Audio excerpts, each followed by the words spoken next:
Hi అండి, colours cooking channel స్వాగతం. ఏం చేస్తున్నారు? ఎలా ఉన్నారు? బాగున్నారా? నేను బాగున్నానండి. ఈరోజు నిమ్మకాయ పచ్చడి పెట్టుకుందాం. నిమ్మకాయ నిలవ పచ్చడి పెట్టుకుందాం, సరేనా? అందరికీ హ్యాపీ ఉమెన్స్ డే అండి. రేపు ఉమెన్స్ డే కదా, అందరికీ రేపు కదా ఈరోజు చెప్తున్నా నేను, సరేనా? నిమ్మకాయలు తీసుకుంటున్నాను, చూద్దామండి ఎలా పెట్టాలో. నిమ్మకాయలన్నీ ఈ సైజు కాయలు ఇట్లా ఎల్లో కలర్ తీసుకున్నాను. 24 కాయలు తీసుకున్నానండి. 24 కాయలకి కారం గిద్దన్నర అన్నమాట.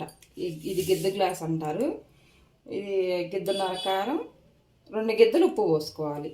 చూపిస్తాను నేను ఎలా పెడతానన్నది. కట్ చేసుకొని ఇదిగో ఇలాగైనా వేసుకోవచ్చు. లేదు ఇంత ముక్క తినలేదు మేము అనుకునే వాళ్ళు మధ్యకి ఇట్లా మధ్యలో కన్నా కట్ చేసుకోవచ్చు, సరేనా? చూడండి ఇలాగైనా కట్ చేసుకోవచ్చు.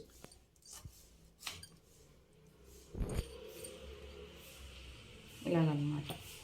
ఒక్క ముక్క 4 ముక్కలుగా కట్ చేసుకోవచ్చు ఒక కాయ, లేదంటేనేమో 8 ముక్కలుగా అయినా కట్ చేసుకోవచ్చు.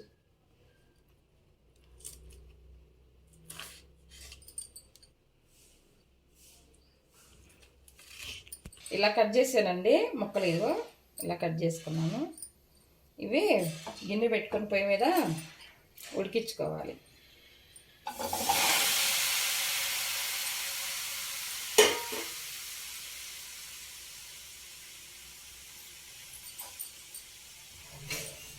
సన్న మంట మీద ఇలాగే మగ్గాలన్నమాట. ముక్క మగ్గితే బాగుంటుంది. ఉప్పు గిద్దన్నర కారం, 2 గిద్దలు ఉప్పు పోద్దాము. ఇప్పుడు ఉప్పు వేసుకుందాం అండి. 2 గిద్దలు ఉప్పు కదండి, ఇప్పుడే వేసుకుందాం.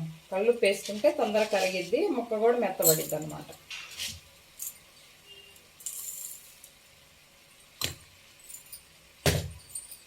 ఒక స్పూను పసుపు వేసుకుందాం.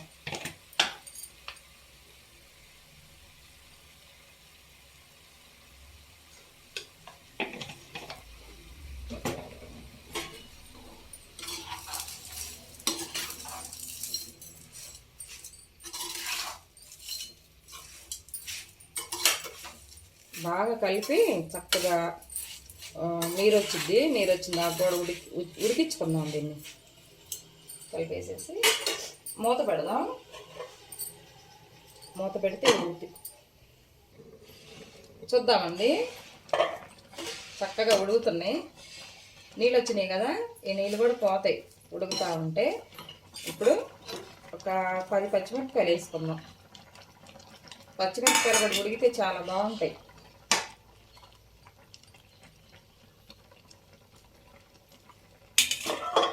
ఒక 2 నిమిషాలు ఉడకనిద్దాం.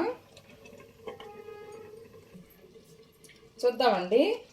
పచ్చిమిరపకాయలు వేసాం కదా, పచ్చిమిరపకాయలు కూడా బాగా ఉడికినాయి. చూడండి, మనము 24 కాయలు కదా తీసుకున్నాం నిమ్మకాయలు. పొయ్యి మీద పెట్టిన తర్వాత 5 నిమిషాలు ఒకసారి ఉడికించుకున్నాక ఒకసారి చూసుకోవాలి. మళ్ళీ కలిపేసి మళ్ళీ పొయ్యి మీద పెట్టుకొని మళ్ళీ ఇంకొక 5 నిమిషాలు ఉడికించుకోవాలి. మొత్తం కలిపి 10 నిమిషాలు టైం పట్టుద్ది అన్నమాట. ఇప్పుడండి కారం వేసుకుందాం. గిద్దన్నర కారం,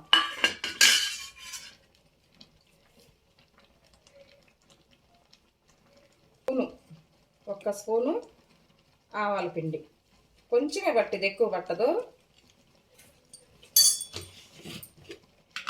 ఒక్క సగం స్పూన్ ఏమో మెంతిపిండి అన్నమాట. చేదు వచ్చిద్దండి, ఎక్కువ వేసుకోవద్దు.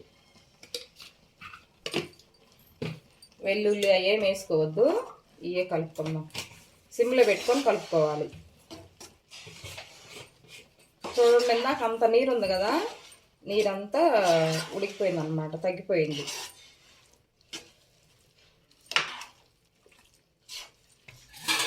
చక్కగా ఇలా బాగా కలపాలండి. అంతా ముక్కలకు కలిసేటట్టు కారం, ఆవు పిండి, మెంతిపిండి ముక్కలన్నిటికి కలిసేటట్టు కలుపుకోవాలన్నమాట. కాసేపు ఉంటే కొంచెం లూజ్ అయ్యిద్ది మళ్ళీ పచ్చడంతా.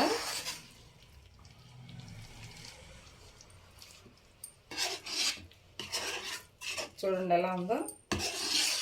ఊరిన తర్వాత బాగుంటుంది పచ్చడి. మన మజ్జిగ అన్నంలో కానీ పెరుగు అన్నంలోకి వేడి వేడి అన్నంలో కూడా చాలా బాగుంటుంది. చూడండి ఎలా ఉందో. ఇంకా దీంట్లో నిమ్మకాయ జ్యూస్ పిండుతారు కదా, అదేం అవసరం లేదు.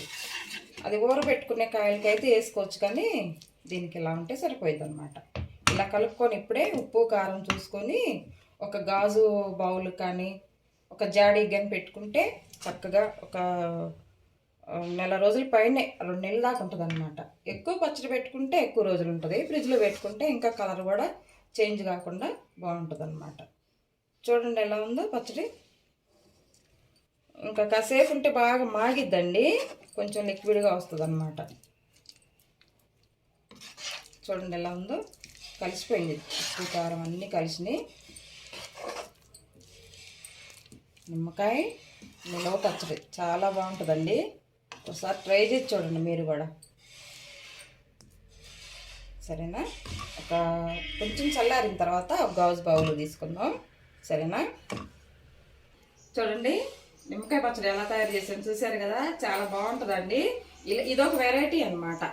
నిమ్మకాయ పచ్చడిలో ఇదొక వెరైటీ అనమాట, సరేనా? ఇలా కూడా చేసుకోవచ్చండి. నేను ఇలా చేసుకుంటాను. మిరపకాయలు బాగా ఊరిన తర్వాత పెరుగన్నంలో పెట్టుకొని తింటే కూడా మిరపకాయలు చాలా బాగుంటాయి ఊరిన తర్వాత, సరేనండి? నిలవ పచ్చడి అనమాట, చాలా బాగుంటుంది. ఈ వీడియో కనుక మీకు నచ్చినట్లయితే లైక్ చేయండి, షేర్ చేయండి, సబ్స్క్రైబ్ చేయండి, పక్కన ఉన్న బెల్ గంట టకాలను కొట్టండి. సండే మళ్ళీ మంచి వీడియోతోటి రేపు మీ ముందుకు వస్తాను. ఓకేనా? బాయ్ అండి.